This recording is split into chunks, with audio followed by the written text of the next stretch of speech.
বন্ধুরা, শীতকাল এসেছে। অনেকেই কাশি সর্দি সকল সমস্যায় ভুগতে পারেন। আজকে আমরা শুনব দেবী খনার মতে কাশি কিভাবে দূরীকরণ করা যায়।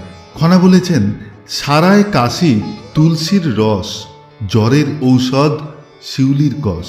অর্থাৎ কাশির সমস্যা দূর করার জন্য তুলসীর পাতা অত্যন্ত কার্যকরী এবং জ্বর হলে শিউলি ফুল গাছের পাতার রস খেলে জ্বর সেরে যায়। বন্ধুরা, এইরকমই উপযোগী মা খনার বচন এবং বেশ কিছু ধর্মকথা শুনতে আমার এই চ্যানেলটি দয়া করে সাবস্ক্রাইব করুন এবং শেয়ার করে দিন।